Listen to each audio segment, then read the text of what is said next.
சேர்ந்து அடிப்போம்.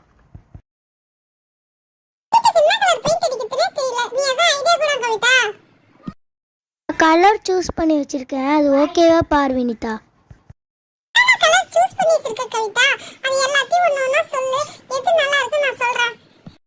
White, blue, red, green, yellow. இப்ப கலர் அடிச்சா ஓமகுண்ட வளர்த்தும் போது அந்த கலர் ஃபுல்லா அந்த வீட்டு மேல படிஞ்சு கருப்பு கருப்பா மாறிடும். அதனால நம்ம ஒயிட் மட்டும் அடிச்சுப்போம். கிரகபிரசம் முடிச்சு நம்ம கலர் அடிச்சுப்போம். இப்ப ஒயிட் எடுத்து வீடு ஃபுல்லா அடிச்சலாம் கவிதா. வினிதா, வெள்ளை கலர் பெயிண்ட்டை நல்லா கலக்கிக்கோ. ஆண்டி கவிதா, அடியில வேற கெட்டியா இருக்குது. இப்பதான் கலக்கிட்டு இருக்கேன். வெள்ளை கலர் பெயிண்ட் ஒரு அடியா கலக்கிட்டேன். இப்ப வீட்டுக்கு ஃபர்ஸ்ட் ஒரு கோட்டிங் கொடுத்து பாப்போம். பரவாயில்ல, நல்லா வெள்ளையா தான் வருது. சூப்பரா இருக்கு வினிதா. இந்த கார்னர்ல இருந்து ஸ்டார்ட் பண்ணு கவிதா.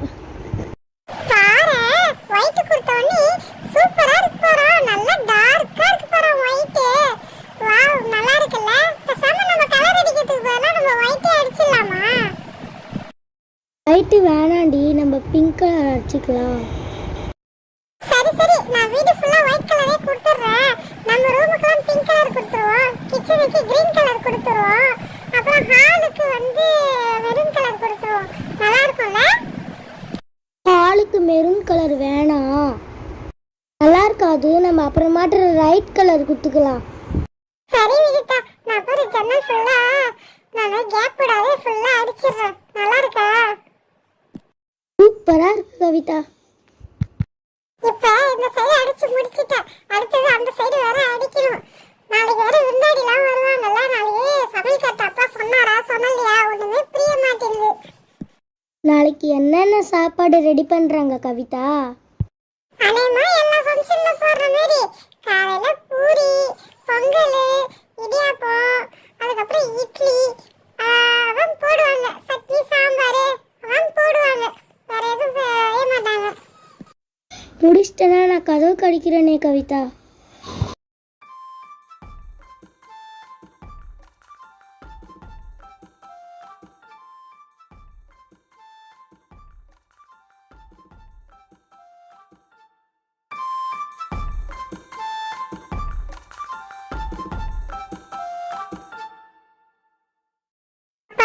நான் ஒரு வழியா அடிச்சு முடிச்சிட்டேன் ஒயிட். இப்போ வந்து கொஞ்சம் கொஞ்சமா தெரியுது பாரு. இது எல்லாத்தையும் நான் ஃபினிஷ் பண்ணி கொடுத்துறேன் வினிதா. சரி கவிதா, நீ ஃபினிஷ் பண்ணிட்டு சொல்லு. நான் அதுக்குள்ள கதவுக்கு அடிக்கிறேன்.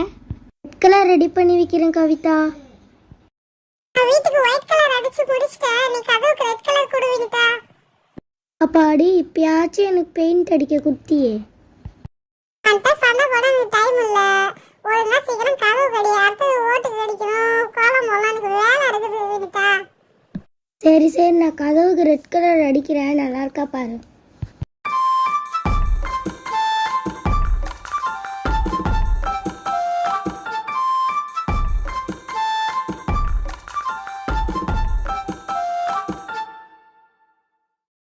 அவ்வளோ பெரிய வீடே நான் 1 மணி நேரத்துல அடிச்சு முடிச்சிட்டேன். தம்மா துண்டு இருக்கிற அந்த கதவை நீ 2 மணி நேரமா அடிக்கிற. எப்பதான் அடிச்சு முடிப்ப? நான் அடிச்சு முடிச்சிட்டேன். நான் மேலே கோட்டிங் தான் நான் கொடுக்குறேன். சரி, நான் நம்பிட்டேன். எனக்கு அந்த ரெட் கலர் கொடு. நான் மேலே ஓட்டுக்கு பெயிண்ட் அடிக்கணும். சரி கொடுக்குறேன், வாங்கிக்கு.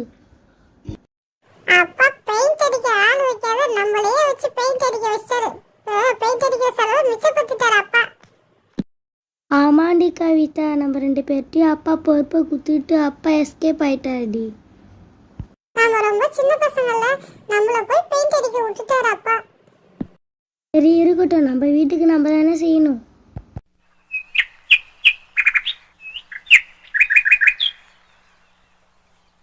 அதானே பார்த்தேன்.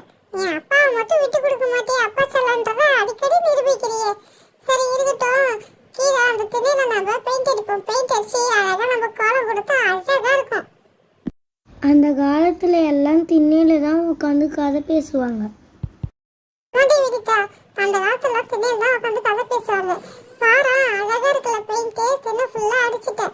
அடுத்தது படிக்கட்டுக்கு ஒயிட் கலர் கொடுத்துட்றேன். ஒயிட் கலர் கொடுத்தா நம்ம ரெட் கலர்ல கோலம் போட்டுடலாம். அழகா இருக்கும். அடிச்சிடாத. சரி சரி, எனக்கு தெரியும். நான் எப்படி பெயிண்ட் அடிக்கிறது எனக்கு தெரியும். இதோ ஒரு படி முடிச்சிட்டேன். அடுத்தது ரெண்டாவது படி இறங்க போறேன். ரெண்டாவது படி முடிச்சிட்டா மூணாவது படி ஃபினிஷ் ஆயிடும்.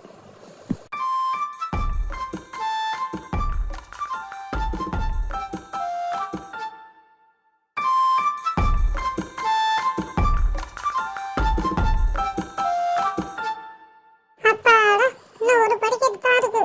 முடிச்சிட்டா வேலை முடிஞ்சுது. அழகா கூட்டி கொடுக்கணும். ரவை மிஸ் ஆச்சு, அவ்வளோதான், சரியா போச்சு. நல்லாவே இருக்காது. நம்ம என்ன ட்ரெஸ் போடலாம்? பட்டு பாவாடை போட்டுக்கலாமா இல்லை சோழி போட்டுக்கலாமா?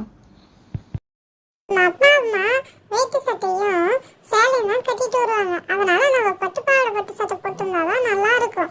சோடி சுடிதாரு அது வேற போட்டுருந்தா நல்லா இருக்காது. நம்ம வீட்டு ஃபங்க்ஷன்ல பட்டு போட்டாதான் நல்லா இருக்கும். சரி சரிடி, நம்ம பட்டு பாவாடை பட்டு சட்டையே போட்டுக்கலாம். சரி, நான் படிக்கிட்டு ஒரு வழியா அடிச்சிட்டேன். அடுத்தது அந்த சைடு செவர ஒயிட் கலர் கொடுக்க போறேன். அதுக்கப்புறமா கடைசியா லீஃப் மாரி வரைஞ்சிடலாம் அப்படின்னு யோசனையா இருக்கு எனக்கு கவிதா. சரி சரி, நீ ஏதாவது பண்ணு. கோலம் போடணும்னா ஃபர்ஸ்ட் திண்ணைக்கு ஒரு ஒயிட் கலர்ல ஒரு செவரு மாரி கொடுத்துட்டு வரேன். அப்பதான் நல்லா இருக்கும்னே திண்ணை. பாரு, இப்ப சூப்பரா இருக்கு பாரு. வாவ், வீடே அழகா இருக்குது பாரு. பெயிண்ட் அடிச்சது அழகா இருக்கு, கலரே கொடுக்க வேணாம். அடே வீட்டா, நம்ம பெயிண்டே அடிக்க தேவையில்ல. ஒயிட் ரெட் சூப்பரா இருக்கு கலர் காம்பினேஷன். அடுத்தது புள்ளி வைக்கிறோம். கோலம் போட்டுடலாம். கோலம் போட்டு ரெண்டு பார்டரை கொடுத்தா சூப்பரா ஃபினிஷ் ஆயிடும். ஒரு கோலம் போடுறதுக்கு சுத்தமா வரவே இல்லை. நானும் எவ்வளோ ட்ரை பண்ணி பார்த்து ஏதோ சின்னதா ஒரு கோலத்தை போட்டேன். இப்படி இருக்கலாம் பார்த்தா பட்டையா போயிடுச்சு, அப்படி இருக்கலாம் பார்த்தா எப்படி இருக்குதுன்னே தெரியல. ஏதோ ஒரு இழுத்து ரெண்டு கோடை போட்டேன். இந்த திண்ணை இப்பதான் ஃபினிஷா சூப்பரா இருக்குது. சரி சரி, நீ அடுத்து திண்ணைக்கும் போடு கோலத்தை. ஐயோ, அடுத்தது அந்த திண்ணைக்கு என்ன கோலம் போடத்தனே தெரியலையே. சரி, இதே கோலத்தையே ஈத்து விடுவோம். யாரு என்ன கண்டுக்க போறா நம்மள? கோலம்னு ஒண்ணு போட்டா சரிதான். சின்ன பாரு, இப்ப இவ்வளவு அழகா இருக்கு பாரு கோலம் போட்ட உடனே. வாவ், நல்லா இருக்குதே.